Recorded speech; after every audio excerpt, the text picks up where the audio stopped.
How has managing insider risk traditionally been handled in the past? What is our traditional way of dealing with insider risk? And again, we're talking about the non malicious format, or maybe we didn't even think about it that way.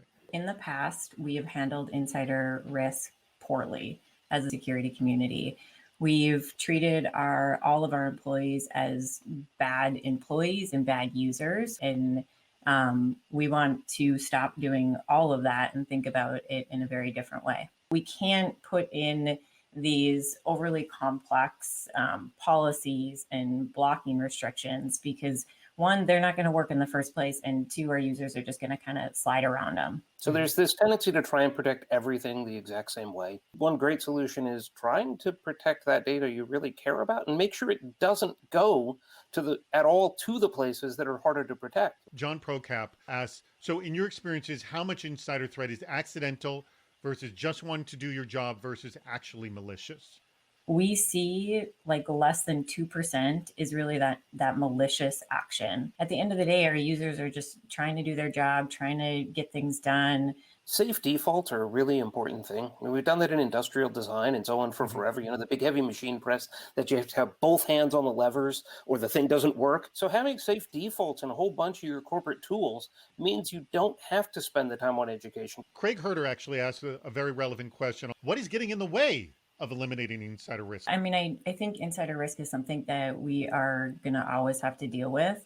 Our users are going to find ways to share data in ways that it slips out of our company and we don't have control on it. I'm enforcing the company's policy, not deciding it. So when we decide, here's the data that's worth protecting, and here's our stance on what tools you can use, that's not me deciding. Right. That's me in conjunction with the company. Other players out there will do screen capture and will do keystroke logging and whatnot. I feel like it crosses my artificial line to take those types of steps. I do think, though, that if you're a high-risk employee and you're about to leave the company, I should watch the files that you're moving out of my organization. All right, Dutch, you got a question, you got a comment. Dutch is with AWS. My question is, so how has insider threat, your calculation of the risks, how has it changed with the majority of people being remote for you? Our employees, regardless of what situation they're in a pandemic, they are stressed, they are distracted. That leads to a lot of different things. One, it leads to our employees making mistakes. People that are under a great deal of stress, they do things that they wouldn't normally do. Andy and JD are going to do their best to try to beat the bad idea. Here's the first one. Have an annoying AI bot ask employees, are you sure? Every time there's an upwards in network traffic or they click on a link. Maybe I work out a deal with the development team to show the impact that particular bot is having. And when I do see something that does look high risk or malicious or impactful, then I do the follow-up. We just won't allow people to click links anymore. That's what we're just gonna get rid of all HTTP.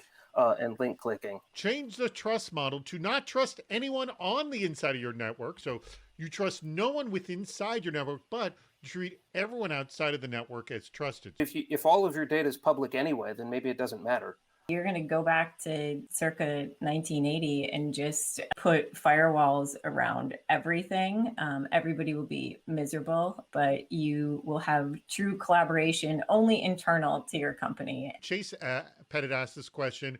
Is there a department or function within a business within which insider risk is disproportionately created?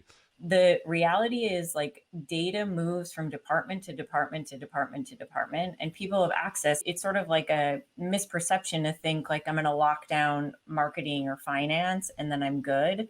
The reality is like many other ancillary teams throughout the company still have access to all of that data. This is Craig Herter. He's our winner of last week's Best Bad Idea. I hand this over to you, Craig. Go for it. Bad idea number one, allow forwarding to personal Gmail, Google Drive for all and blame Google for insider data leaks. Option number two, put so many layers in the way of access that people just give up. It eliminates all risk. Which one's worse of those two? I feel like number two is worse because in number two, I don't have a company. I don't have, I have nothing to come to work for.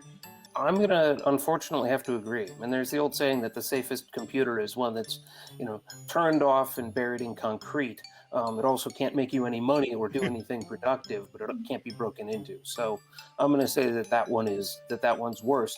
Good question that came in here from Dutch Schwartz. Interested to know how Andy and JD think we can help the average employees understand accidental risks better. And then question number 2, what can managers do to be supportive during stressful times? A really good insider risk program turns into like an ongoing training and awareness program. We are monitoring data leaving our organization. We're going to assume positive intent, and an analyst from my team will reach out and say, hey, I saw this, tell me more about it. And that action alone has shifted things over time within my company where people just tell on themselves. So like sometimes it's just in time warnings on things. When you go to share a document, making sure people know that if they fat fingered the email address or the username that they put in there, that they can actually see who they're sharing something with right there when they're doing it. It's not training them in advance. Sometimes it's just in time stuff that's probably more effective at getting people to think a little bit about their behavior. Everybody has to deal with this problem. As security professionals, we all have to figure out a way to address the problem. I would ask that everybody kind of be open to a different way to think about it. Make sure your program is tailored to what you really think are important things to protect. You can't protect everything. And have top-down support. It can't be the security team trying to dictate the policy for the company. It's the company's policy that you're the carrier or the implementer of. If people don't think it's important, they're not gonna jump through any hoops to protect it.